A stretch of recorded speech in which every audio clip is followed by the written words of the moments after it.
Assalamualaikum warahmatullahi wabarakatuh. Perkenalkan, nama saya Faris Ahmad Raihan.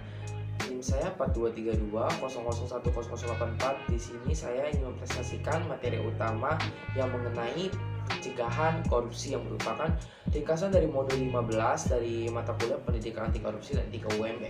Mari kita membahas materi utama ini. Pada pasal 26, susunan Komisi Pemberantasan Korupsi terdiri atas Ketua KPK dan 4 orang wakil KPK.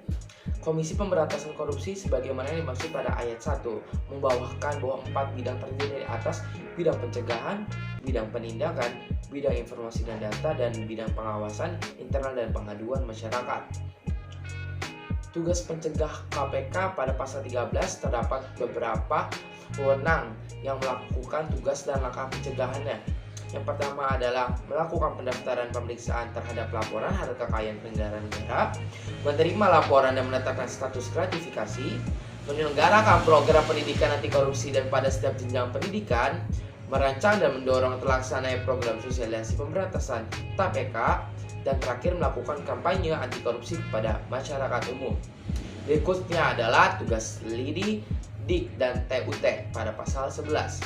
Dalam melaksanakan tugas sebagaimana yang dimaksud pada pasal 6 huruf C, Komisi Pemberantasan Korupsi berwenang melakukan penyelidikan, penyidikan, dan penuntutan tindakan pidana terkorupsi yang melibatkan aparat penegak hukum, penyelenggara negara, dan orang lain yang ada kaitannya, dan tindakan pidana korupsi yang dilakukan oleh aparat penegak hukum atau penyelenggara negara, mendapatkan perhatian yang meresahkan masyarakat, dan yang terakhir, yang ketiga, menyangkut kerugian negara paling sedikit 1 miliar rupiah. Berikutnya adalah perbedaan suap dan gratifikasi menurut pakar. Suap, perbedaan suapnya adalah ada meeting of mind, perbuatan indikasi meeting of mind telah dilakukan, dan terdapat niat jahat telah ada penerima. Kalau gratifikasi adalah tidak ada meeting of mind, pelapor ditekan pada kesadaran, dan terakhir niat jahat dianggap ada setelah 30 hari kerja. Berikutnya adalah konstruksi hukum pelapor gratifikasi. Penyelenggara negara wajib melaporkan gratifikasi pada pasal 16 UU KPK. Terdapat 2 cara dalam melaporkan gratifikasi tersebut. Yang pertama adalah gratifikasi yang wajib dilaporkan pada pasal 12B UU 20 tahun 2001. Jika laporan KPK menjadi milik negara, bebas dari ancaman pidana pasal 12B, dan jika tidak lapor KPK diancam pidana pasal 12B sanksi administrasi. Dan cara kedua adalah tidak berhubungan dengan jabatan dan tidak berlawan dan kewajiban atau tugas penerima non 12B atau pasal 12B. Jika dilaporkan ditetapkan milik penerima, dan jika tidak dilaporkan tidak wajib dilaporkan. Berikutnya adalah gratifikasi pemberian dalam artian luas pada pasal 12B UU 20 2001. Jika kita menerima gratifikasi akan masuk ke dalam golongan dalam keadaan tertentu, diterima tidak secara langsung, dalam keadaan tidak dapat menolak, ragu, dan kualifikasi gratifikasi.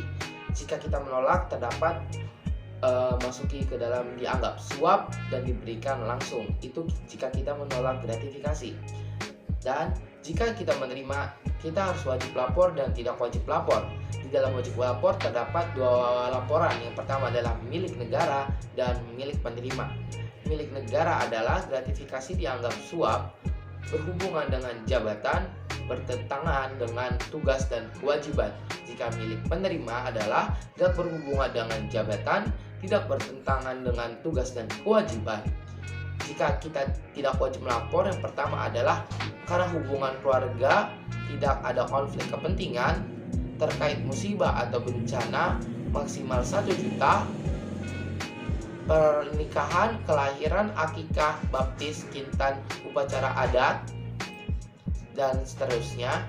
Berikutnya adalah sesama pegawai pada pisah sambut, passion, promosi, ultah atau maksimal nilai 300.000 dan total setahun maksimal 1 juta dari pemberian yang sama. Hidangan atau sajian berlaku umum, prestasi akademis non akademis yang menggunakan biaya sendiri, keuntungan atau bunga dari investasi saham pribadi yang berlaku umum, manfaat semua peserta koperasi organisasi yang berlaku umum, seminar, kit atau sertifikat dari kegiatan resmi kedinasan berlaku umum, hadiah beasiswa tunjangan dari pemerintah sesuai dengan peraturan yang berlaku, dari kompensasi atau provasi dari luar kedinasan yang tidak terkait dengan tupokis dan tidak ada konflik kepentingan dan tidak melanggar kode etik, dan terakhir adalah sama rekan kerja atau bukan uang maksimal nilai 200.000 dan total setahunnya 1 juta dari pemberian yang sama. Dan yang terakhir adalah penilangan negara berkewajiban untuk yang pertama adalah bersedia diperiksa kekayaannya sebelum, selama, dan sesudah jabatan. Yang kedua adalah melaporkan harta kekayaan pada saat pertama kali menjabat, mutasi, promosi, dan pensiun. Dan yang terakhir adalah mengumumkan harta kekayaan. Berikut adalah penjelasan materi yang telah saya sampaikan pada ringkasan modul 15. Mohon maaf jika ada yang kata yang salah. Terima kasih.